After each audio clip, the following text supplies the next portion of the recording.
All right, well, welcome everyone to the Founders First webinar series on surviving and thriving in this COVID-19 environment. I'm Kim Folstom. I'm your host for today's webinar, and I'm excited to share with you today's topic, which is the power of the pivot in this COVID-19 reality. And I want to share with you, if you can advance to the next slide, a little bit about what we're going to cover today. I will go through, kind of what our goal of this webinar is. We're going to talk about some keys for successful pivoting and how Founders First views growth opportunities for companies, which might be a bit different than what is popularly known. Next, we're going to get a chance to hear three different strategies from companies at different stages with regards to how they're growing their companies and how they're responding and transforming their businesses in this COVID-19 reality. And then we're going to go through and open up for Q&A and talk about some other resources available. And that's what we'll be covering today. Next slide, please.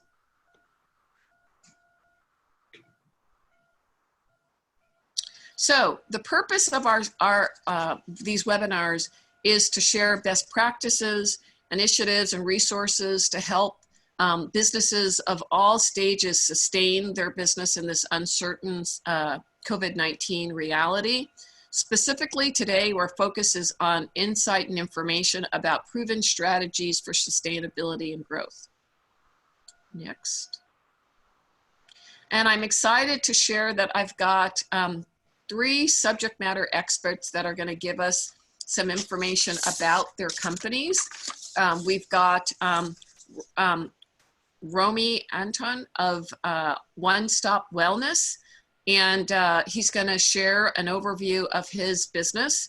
And then we've got Linda Amaro of Clarinet Solutions, and she'll share the strategy with regards to her business. And then we've got Francisco De Jesus of Universal, and he'll share a strategy with regards to his business as it relates to growth, sustainability, and pivoting in this COVID reality. Next screen. We aim to focus our presentations to tell and address and support companies at three different levels. The first is the earlier stage, startup, smaller size team businesses, and there are some businesses that may be earlier stage or later stage, or that are maybe consultant or service-based businesses, but they generally are a team of less than 5 folks. Then we look at the mid-tier companies that may be operating around anywhere from average of 10 to 20 employees. So our services and solutions that we talk about address this group as well. And then there's the larger businesses that may be north of 50 employees, and being able to talk about strategies that are relevant to those. So when we look at the information and best practices and information we're sharing, it's relevant to those perspectives. Next slide, please. So with regards to Founders First view as far as growth opportunities, there's so much talk about companies being unicorn companies. And if you ask those folks in Silicon Valley or New York, many of those businesses are billions or $10 billion growth trajectory. And while those companies do get quite a bit of hype and so much talk, that's a very small, less than 5% of the businesses that drive our economy. It's really the businesses that represent two other growth avatars that we focus on. These are the Clydesdale businesses, is what we call them. They generally have average revenues between $500,000 to $5 million in revenues, and they generally have a regional focus and a very niche solution that they provide. But they are the bread and butter backbone of the employee base. And then there are what we categorize as the zebra companies. These are companies that are 5 to 100 million in annual revenues. national focus, a niche solution, but they are also the significant drivers of the employment base for businesses. So when you look at the companies that are, providing the jobs from anywhere 5 to hundreds of jobs per company, they're representative of these profiles. And at Founders First, our solutions are really targeted to recognize, support, and assist and enable these businesses in their ability to contribute to our economy. Next slide. But today we're specifically talking about pivots and some strategies around that. And the difference between just operating a company and a pivoting of a company is you start out with an idea of solving a problem in the marketplace, and you go through the product or market fit to get to the point where you're getting customers, generating revenue, and you're doing it at some predictability and profitable situation. Well, when there's a downturn in the increased growth and activity with regards to that ongoing business operations, that's generally the time when most people consider pivoting. But there are other businesses like, larger, probably more funded businesses that always consider, what can I do to increase my business opportunity? And these are two scenarios that companies look to pivot. So in this COVID-19 recession, this represents one of the earlier examples that many companies are seeing either a downturn or significant stoppage in their business, and they're having to change. And so some keys that I would like you to keep in mind, 7 keys. First, you've got to be open and willing to take action. Just talking about it and dreaming about this is not enough. You've got to take action to make this work. And then it starts with not just looking internally. You've got to look outside and study the behaviors of customers, not just what they say. And it's more about what they do and past things that they're doing and they're trying to do that they have struggles around. And specifically look at, based on what their behaviors are, of what behaviors they're trying to achieve, to develop a series of ideas of how you can help the clients in a few different areas. They generally are looking, especially in these recessionary times, to spend money only if it's essential. This is the new term that you hear, essential workers, essential businesses. At Founders First, we look at it as you're either a vitamin, which is your commodity, you're a vaccine, which is important but not critical, or you're a cure for cancer. They must have you in order to do business. And there's 4 areas that you can be that either vaccine or cure for cancer for them. One is helping them make money. Next is helping them save money, and otherwise helping them reduce their costs or risks to their business. And those are the areas that they're really looking to put money behind. And with the companies we're going to be talking to today, they'll be talking about how they help their businesses, their clients do this. The other thing that you've got to do with looking at these pivots, it's not just enough to come up with the idea of doing this. You've got to have metrics around what success looks like, either the number of customers, profits, revenues that you're going to contribute by making this new pivot be successful. Next, you'll need to collaborate and build some collaborative relationships to validate this new idea via a pilot, because you got to recognize and know the first time you do something, it's not going to work. It's going to take a number of iterative processes to get to a solution that's viable and it's scalable. And then the last piece that you've got to consider is strive to provide a unique, great experience with a profitable outcome. If you're doing something that's making money for you and your customer, guess what? There's going to be other people that are going to follow what you're going to do. So this whole pivot process is kind of iterative, and it goes into a cycle that you need to do on an ongoing basis. So enough about this theories and best practice policies. Let's jump into the good stuff and actually start talking to our subject matter experts about their business. Next slide, please. I'd first like to start with introducing you to One Stop Wellness. And Romy Anton to join us with regards to talking about his business. So, Romy, why don't you start out by introducing your company and explaining what you do and specifically your value proposition. Romy, are you still with us? Looks like Romy's on mute. Hi. Okay. Can you hear me? We can hear you now. Hi. Hi, Kim. Thanks for the opportunity of having me on this webinar. Great. Well, if you can share with our audience and introduce your company and tell us about what you do and the value you add to your customers, that would be a great starting point. Sure. So I'm Romy Antoine. My company is One Stop Wellness, and we're an employee wellness platform that helps employees stay healthy and happy at work while keeping them most productive.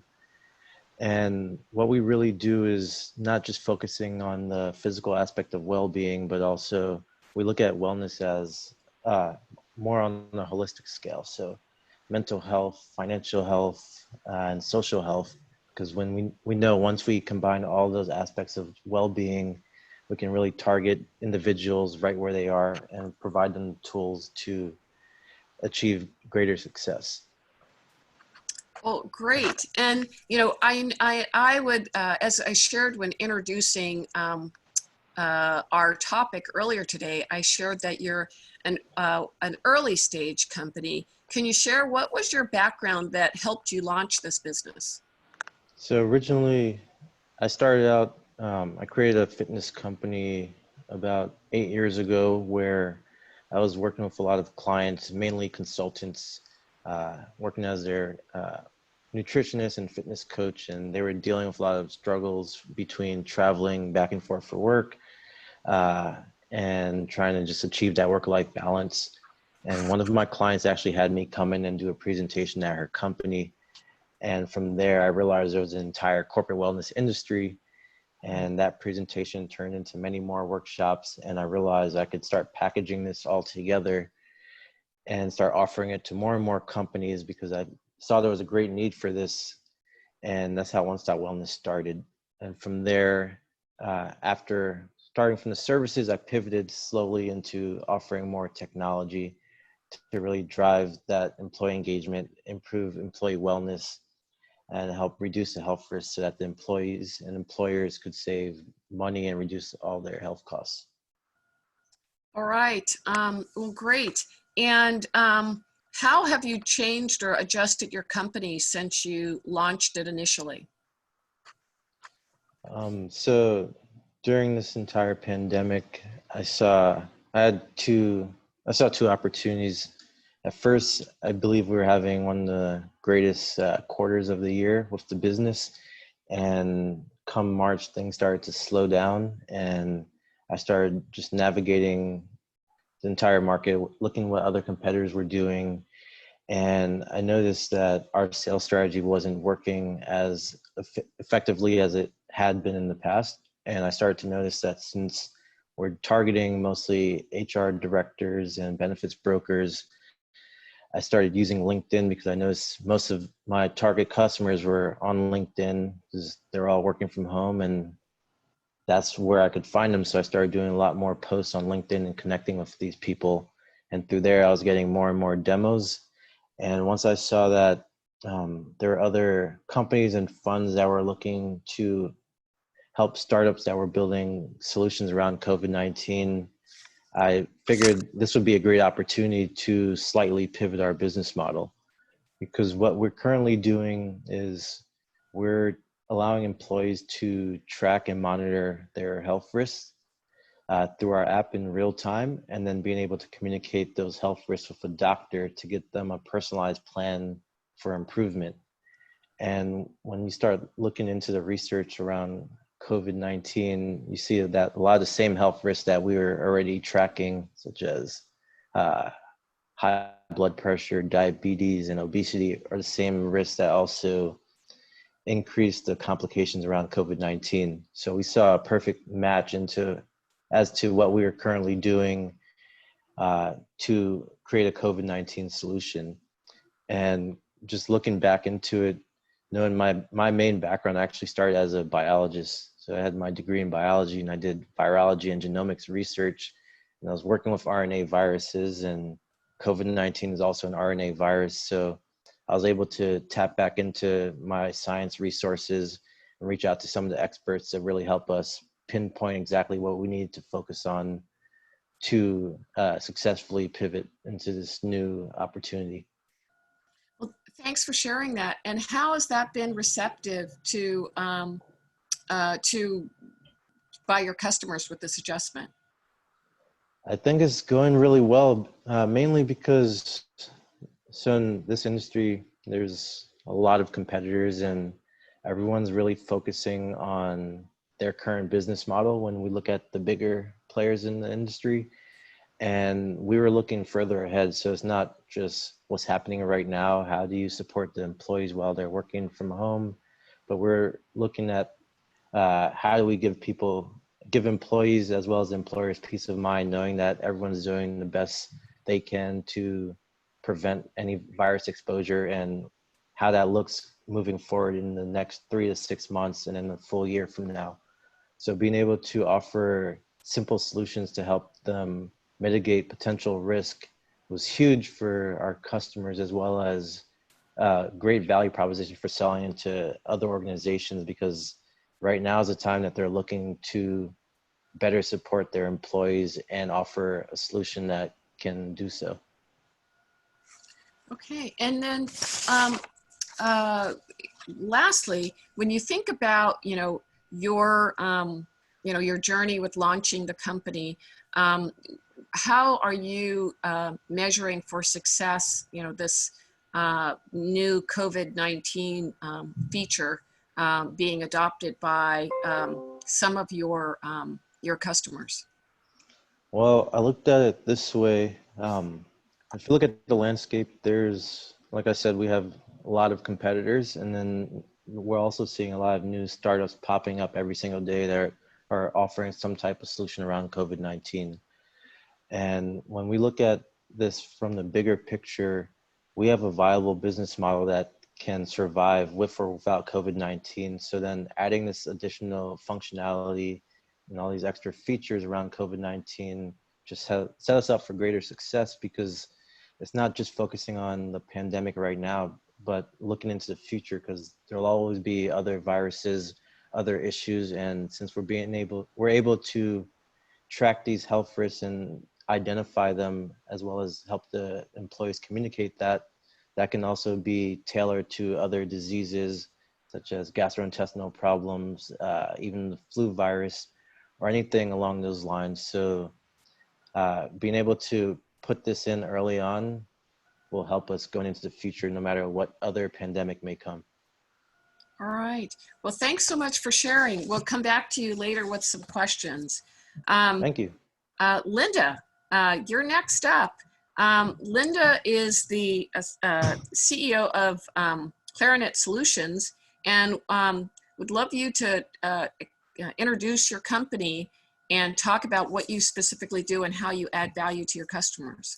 Okay, and got it. Well, we actually were established 10 years ago, so it's our 10th anniversary.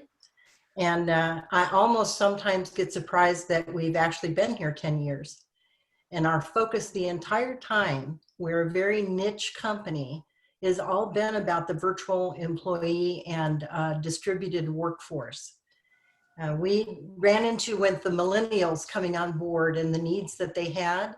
And even for some companies, of the costs of doing business in certain locations would get to be very expensive. So this opened up the door and avenue for them to go to other states and cities where they could actually employ people, and then have the challenge of how do you communicate with them. So for our clients, our number one thing and goal is for them to be productive and profitable. And that's what we focused on everything. So we created solutions using Microsoft SharePoint as our expertise and specialty. But the goal is really about communication and collaboration amongst teams, both within the company and with their clients. Well, thanks for sharing that. Can you share a specific example of how you might provide value to your customers? Yeah, I've got one really good one. And I think this one for me was one of the big catalysts of that. This is something of value to our clients. We had this one client who was in the medical device industry, and they had the challenge of having 2,500 sales reps around the world. And one of the requirements that they have is to meet federal regulations on having information about their products. And it had to be done within a certain period of time. So time delivery of this stuff was extremely critical. Well, when you try to send things through email, sometimes it would get lost, or if you sent it through snail mail, it would not arrive or arrive too late and not meet the federal regulations. So what we did was created an intranet for them that had their sales materials up and ready, so they were constantly updated, and that a sales rep could go in at any time and have the latest and greatest information. The value of that to our client was $4 million a month. And just by them having the information at their fingertips, it allowed their sales reps to deliver and for their customers to be satisfied and have what they needed, meeting the federal regulations. Well, great. Thanks for sharing that story. And when you think about where your company was 10 years ago and the value you've delivered to your customers, how have you transformed your business and since COVID-19? Yeah, it's interesting because you could imagine the client that I just told about in the story would be a large project. And so most of our customers, they were anywhere from $20,000 to $150,000 in projects. And when COVID-19 hit, and of course this year we had planned on doing X number of projects per month and had our forecast out there. And when COVID-19 hit, guess what? Everybody put the brakes on the projects. So it's kind of like you went from, here to here in a matter of days. And fortunately, though, some of the things that we've delivered to the clients in the past actually provided us a platform to where we could very quickly go to a much smaller offering that would allow companies to be able to work remotely. So we shifted from doing the internal communications and sharing of information and collaboration into implementing Microsoft Teams, which opened up, it almost like took our vertical and flattened it out to where we have a solution that works for everyone. Mm-hmm. And we did it in a matter of days. So it was very, very quickly, but we leveraged stuff we'd already done for other clients that we'd been successful with, packaged it up, and then did a webinar and an offering for clients and customers from 5 employees up to thousands of employees. Thanks for sharing that. And then when you think about now you're positioned your company as an expert in the area of helping with, work from home, which is the new practice as part of COVID-19.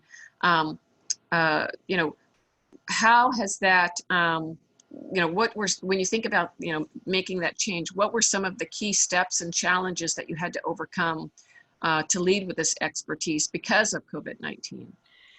Yeah, so interestingly enough, about half of our client base was what you would call on-premise, where they actually run their internal communications on site, and the other half was already in the cloud.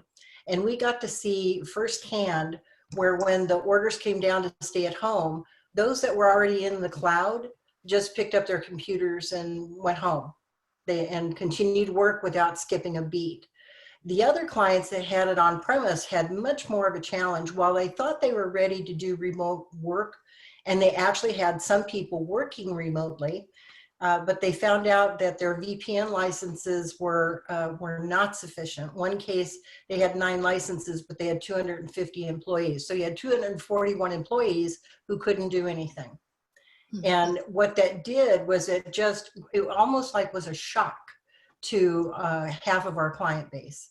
And being able to quickly offer, and we did very fast implementations of Microsoft Teams and got things moving for these clients so they could get back up and running in a very short period of time. But yeah, learning firsthand and seeing what happens when you're not prepared for the world and age that we're in today. Well, thanks so much for sharing that. Well, now we'd like to transition to, with Linda being our Clydesdale company and talking about her, transition to leverage expertise in the work from home environment. Next, we're going to talk about our Zebra company strategy. And I'm delighted to introduce Francisco de Jesus of Universal, and he's going to share with us about his company. Welcome, Francisco. Why don't you introduce your company and tell us a bit about, what you do and how you deliver value to your customers. Sure. Good morning, all. Well, Universal is a business that's been around for 66 years. And essentially where we play is in the shopper marketing segment of the path to purchase. Whereas if you think about a retail location, for example, a grocery store, as you enter that store, you're going to see products, you're going to see different messages along the way that are designed to disrupt your path, to divert your attention as a shopper to the products that the particular brands are competing for your attention for. So what we do is we design, engineer, manufacture, and distribute the merchandising pieces that hold the products of Fortune 500 brands, consumer package companies for the most part. And to a certain extent, the fixtures that are provided by the retailers themselves. So in that, everything that we provide to our clients is something that's mission critical, because if you can imagine a consumer packaged good company where they're fighting for shelf space and for perimeter of the store space, that space there is at a premium, and only the products with the highest turnover get the attention of the retailers for placement. So our goal is to generate pieces that incorporate the brand attributes, the marketing research into the display pieces that allow the message to be conveyed in a way that will provide success for our clients. Well, that's fascinating. Can you share an example of how you put this to work and Sure. add value to your clients? Sure. For example, well, this in the screen, there's a shot of, you can only see half of it. You can see a shot of a client piece that's for Hershey's. We'll Top It Off was the name of the project to begin with. And this was particularly for the Northeast area where they were struggling in the wintertime selling syrups and top of condiments for ice cream. You can only imagine in New England, you're not going to be selling a whole lot of ice cream in the wintertime. So the challenge was to generate a piece that will, again, incorporate the brand attribute and the marketing message to attract the attention of the shopper.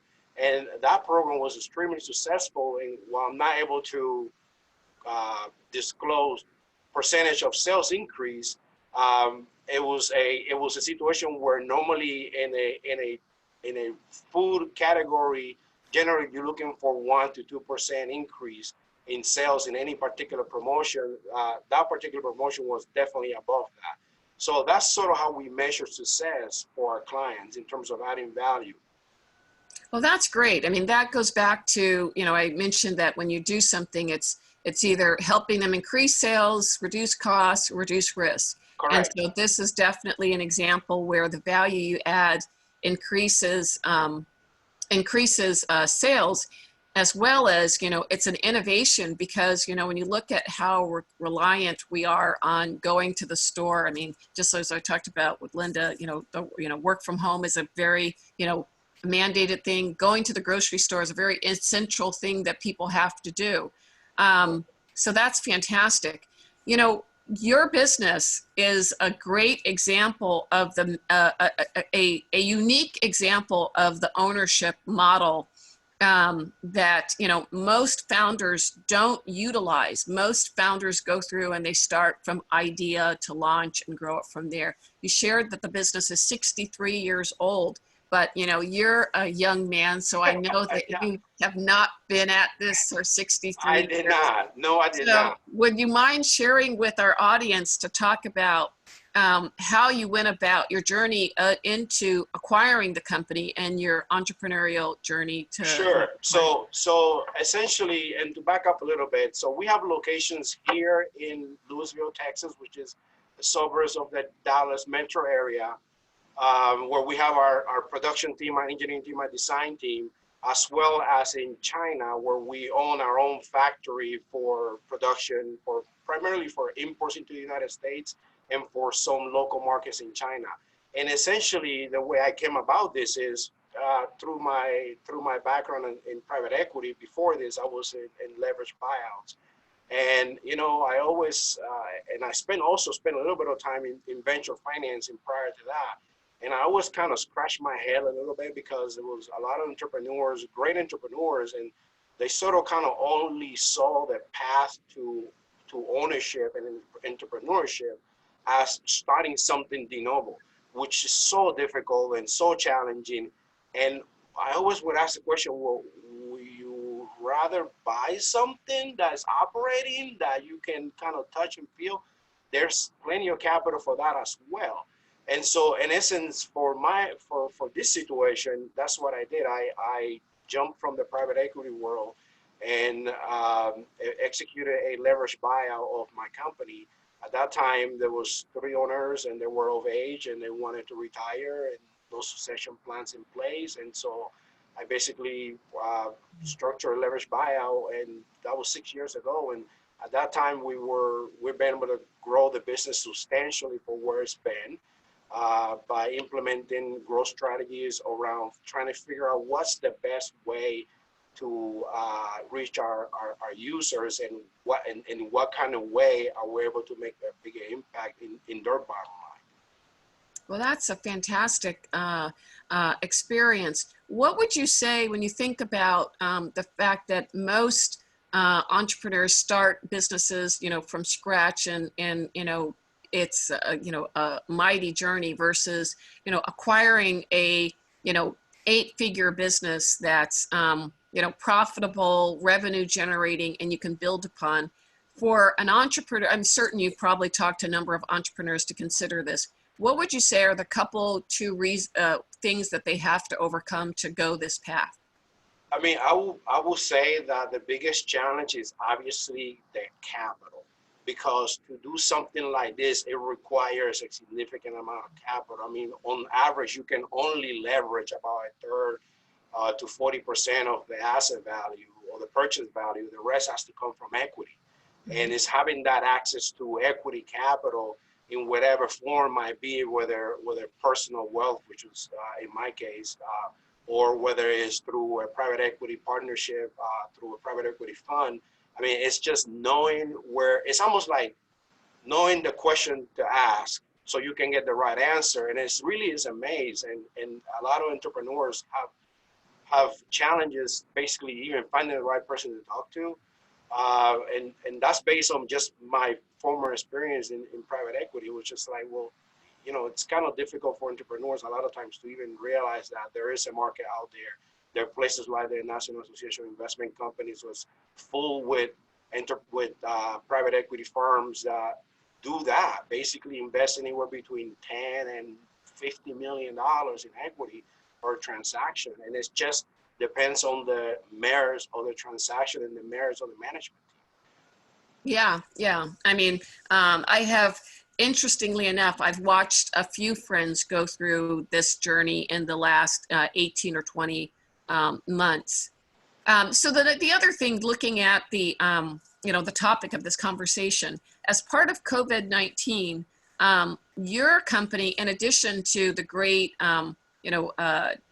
displays and fixtures that you've done to help your clients better market their product, you also began producing some personal protective equipment, or PPE, as part of COVID-19. Can you share a little bit about your journey with going about that? Sure, we can.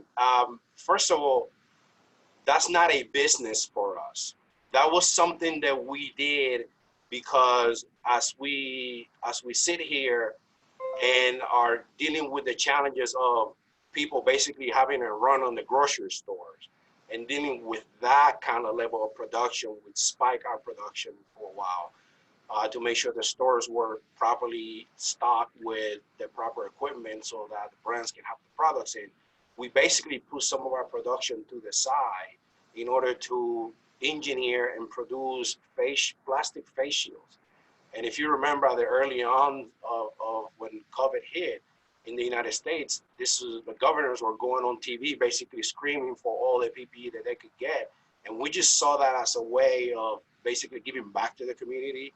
Mhm. And so we produce and purchase about 23,000 face shields, plastic face shields to donate, which we donated to 14 different community hospitals around the country.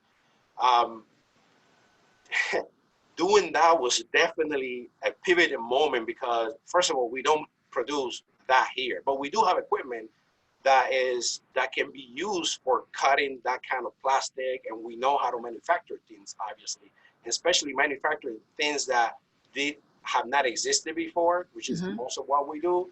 And we've never made a face shield, so basically we figure out how to do that.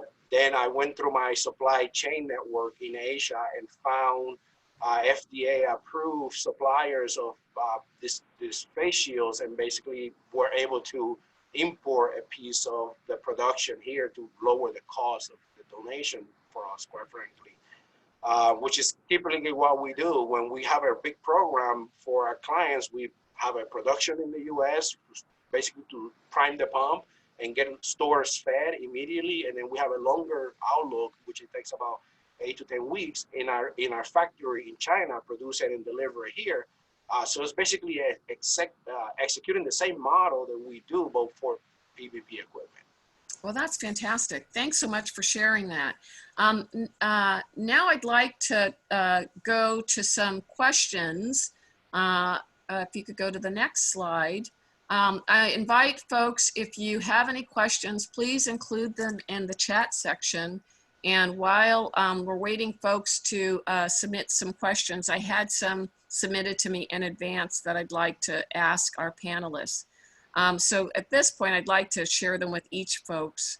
When you think about, the impact of COVID-19, and we've done a number of things to help, businesses large and small, how would you say, what's the most significant change of how you've operated your business given this situation?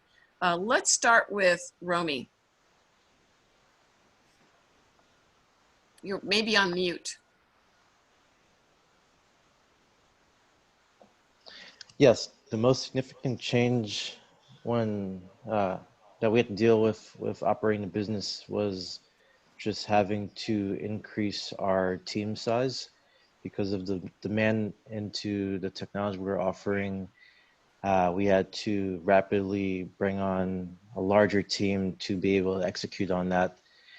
And we didn't really have an issue with working virtually because our team is all over the place. So half of us are in Texas and then the rest are in California. So we're already used to working remotely, but being able to sync up with everyone's calendar, all the newer people we're bringing on while still being able to manage the sales pipeline I think that was the hardest part because we had two focuses, was bringing the new product to market while also still selling and marketing it all during this time and trying to figure out how to still communicate with our target customers and reach them the most efficient way. Thanks for sharing that.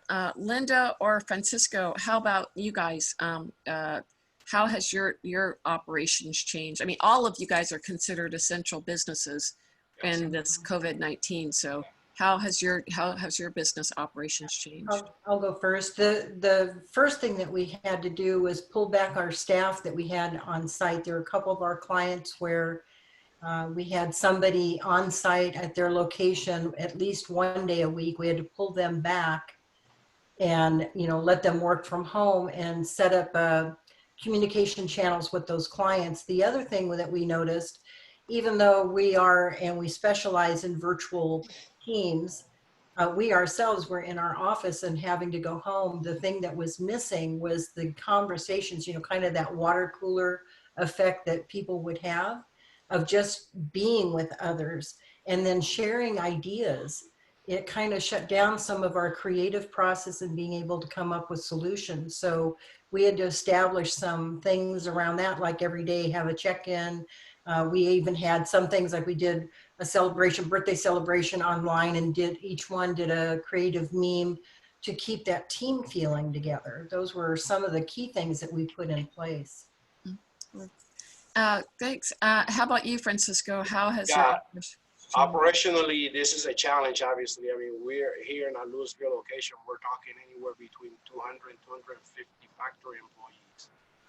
Just alone, we were able to see what some of the implementations that happened in our operation in China, and that was primarily, most of them were primarily driven by the Chinese government.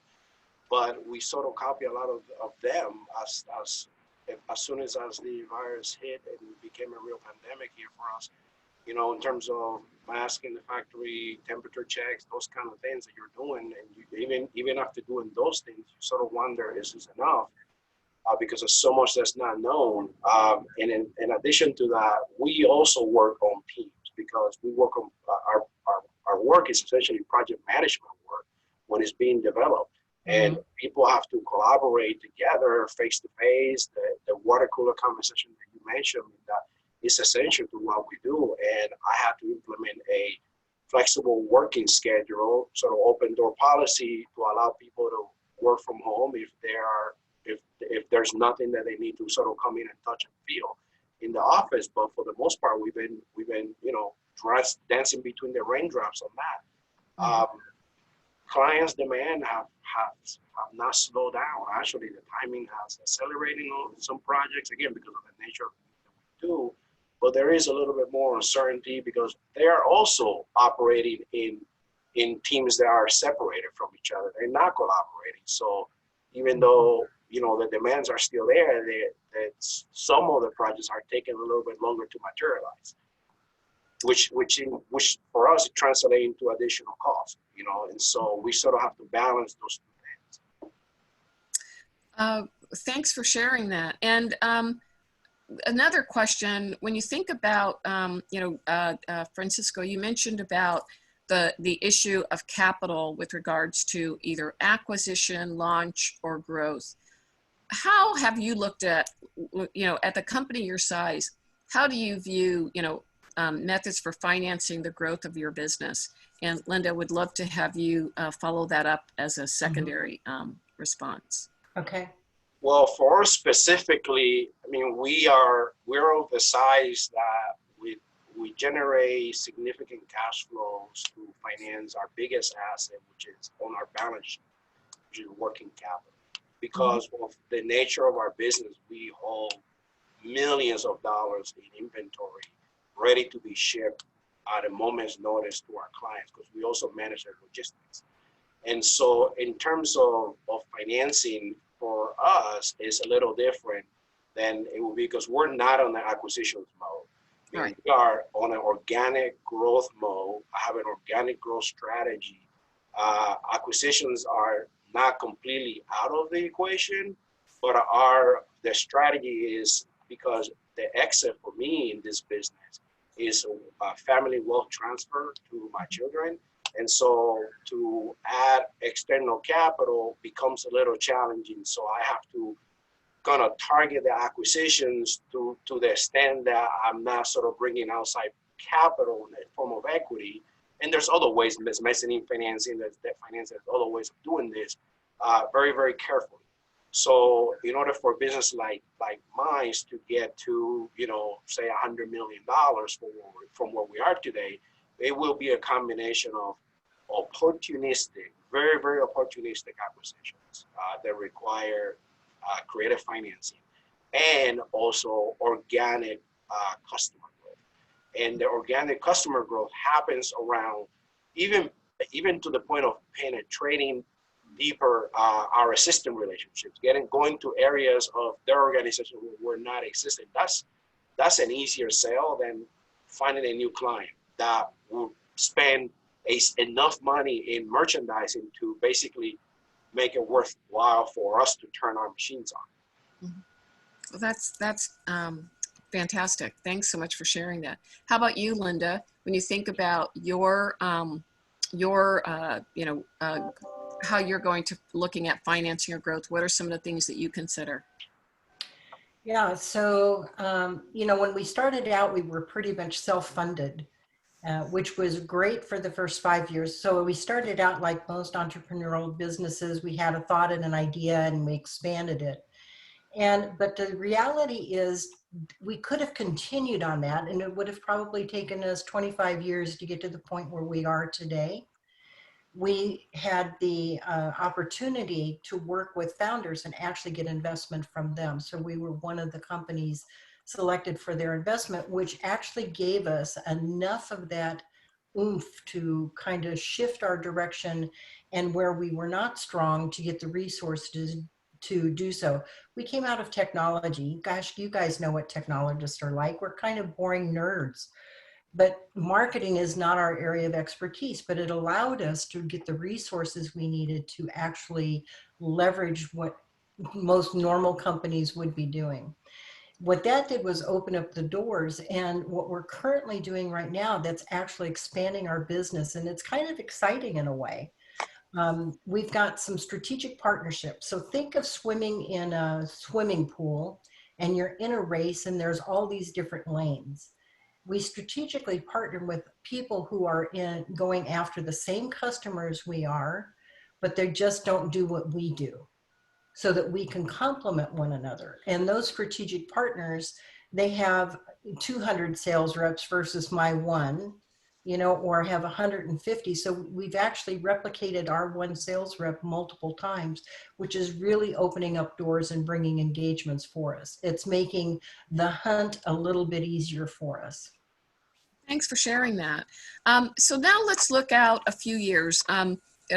Francisco brought some of this up, but having gone through, a few recessions, as I was telling our team, this COVID-19 recession represents my 5th recession as an entrepreneur. Where do you want your business to be in 3 years? So it's 2020, looking at, 2023. Starting with you, Romy. Where would you like to see your business in 2023? I think this current pandemic was almost like a blessing in disguise, because with where my company was at going into all of this and having so much of the larger competitors taking a lot of the market share, it gave us the opportunity to start thinking and moving quickly. That gave us another opportunity to potentially being able to compete with some of the larger companies.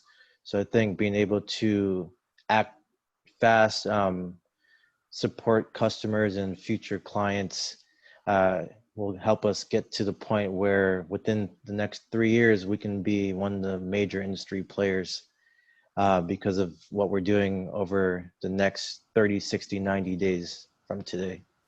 All right. Well, thanks for sharing that. How about you, Linda? When you think about 2023, where do you see Clarinet Solutions?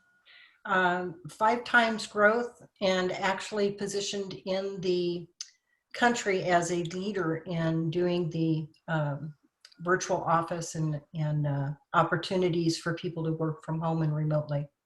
All right. And how about you, Francisco? 2023. Yeah, that's a completely different response for me, because it's a balance of efficiency improvements in our production capabilities via better methods, faster equipment, incremental sales, new clients, maybe a small add-on acquisition, and entering new businesses that we currently are not in, that we're sort of on the periphery. For example, like the printing business, every display that we sell has graphics and colors and vacuum form pieces. We don't make those things here. We buy those from outside. So incrementing that type of equipment into our operation is sort of the way to go. So, I don't speak in terms of 5-folds. I speak in terms of 3, 4, 5% incremental growth in sales, just because of the nature of what we do. Oh, yeah. No, I mean, 1, 2, 3% growth for your clients is phenomenal. It's big, yes. Yeah. So as you picking up again on the thread of something that Francisco mentioned, as you look at, growing your business and where you're seeking to take it, curious to know, as entrepreneurs, how are you going to leverage your business to build legacy and wealth for your families? Let's start with you, Francisco, and then we'll go to Romy and then Linda. So I'm not exactly sure if you can clarify. What do you mean build? So in terms of what strategies for Just when you think about legacy of, you talked about engaging your next generation. Got it. And then, and personal wealth. I mean, Got it, all of got our conversations have been about your business, but now we're talking about each individual of you have a net worth that you're seeking to build, and Got it. and how are you leveraging your business to do that? And just let me share with you a little bit behind that. I find with all the entrepreneurs we work with that there's an assumption that, if A, then B, then C. If I build my business, then naturally it's going to build my personal wealth. And as everybody knows, just as much as it's really hard to get a business to go to be 8 figures organically, it's super hard to not intentionally plan for you're using it for building your wealth personally, especially given what's happening in COVID-19, because you've got to have those resources. Your personal resources are just as important as your business resources. Okay, I understand your question. So for me, it's different, obviously, than from someone else, just because what I've chosen to do. I've chosen to transfer my wealth to my family, which basically is my 2 children, who are, one graduated from college not too long ago, and he's in the business as a project manager, learning the business from the ground up. Okay, and the other son is just about to finish college, and he's gonna go like my older son went through the factory as a shipping boy and starting the business all the way from the ground up, all the way to the executive office, so that they can learn what it takes to go through that entire cycle. But that's because my exit strategy is not an exit strategy where I foresee basically just selling to the next person. That's not what I've chosen to do. But I'm gonna say something that maybe people here don't know because of the history. But I was at a NAIC conference one day. Oh, I'm probably gonna show my age. It was early 90s, and a person named Amador Bustos, who built a very successful Spanish language radio network. He basically gave a presentation after he sold his business. I believe TSG Capital bought it at that time from a firm called Syncom. And then he said, I have 1 station, I have 2 stations, but then I have to give up ownership. I have to give up equity. But I figured I sold this business for $100 million. So if I can get to that, even if I own 15% of $100 million, that's a lot more than 100% of 3 radio stations. So basically, it's just that, is understanding that, having the presence of mind that bringing capital in, you're bringing a partner to essentially execute a transaction, and hopefully at the end of the day, the value that's been created by the entrepreneur is enough, is more than if you basically just stay the course without outside capital. Mm-hmm. So, and I started by saying, for me, it doesn't apply given the strategy I've chosen to follow, but essentially, I believe that applies for most people. So doing that calculation in their mind about, okay, what is the value that in totality, forget ownership percentage, but basically value that I'm trying to create with this business. So you're looking to keep this as a generational wealth platform amongst your family, right. So that, it will be 120 years old someday, and a 9-figure business. Yeah. Well, thanks so much for sharing that. How about Linda? How do you look at this with regards to leveraging your business to build legacy and wealth for you? Well, this, to be honest with you, is part of my retirement plan. And along the way, I happen to have 2 partners, one of which is my son.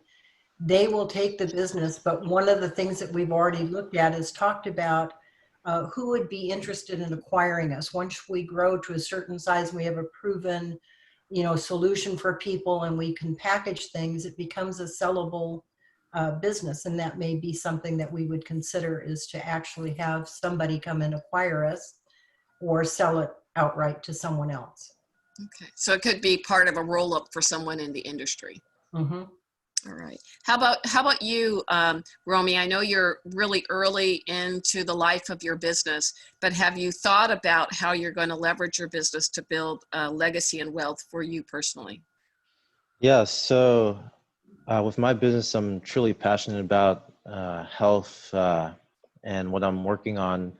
So although the goal is to hopefully get acquired or get by a larger competitor or rolled up into a bigger firm, in terms of building wealth going into the future, personally, I would still want to offer some type of value going on in the industry. So one-stop wellness may not be essentially run by me. It might have been acquired by an insurance company, for example, but I would still like to offer value and thought leadership within the industry and still keep myself relevant, so that going in the future, no matter what I'm doing, I'm still within the space and still creating something that has a lot of value. So yes, looking further along, that would be the goal, and not necessarily to have a company that lasts for 120 years, like Francisco said, but still being able to stay relevant throughout the entire industry. Oh, great. Well, one last question I would like to ask is thinking about how each of you talked about you've pivoted your strategies and your operation change because of COVID-19. What one thing might you give advice to businesses about pivoting based on your recent experience? How about Linda? Why don't you start off? Yeah, for me, one of the key things we actually went to our employees and brainstormed options and ideas of what would be of value to our clients given the the circumstances of the day. And that made the difference for us, because they kind of had the pulse of our clients, and that is what we did. And so you would advise others to, have the conversation of what the needs and requirements of your customers may be, to brainstorm opportunities and ideas to try out. Right. Sometimes as business owners, we think we have to have all the answers. And this time we actually turned to the people that had the boots on the ground and had the personal touch with the clients to pull that information very quickly. And it made the difference. Great. And how about you, Romy?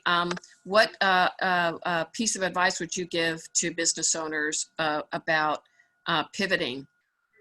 I think the market will just tell you exactly what they're looking for. So instead of looking and waiting to see what everyone else is doing, what's going to happen, I think just watching the market and then going head on, start asking questions.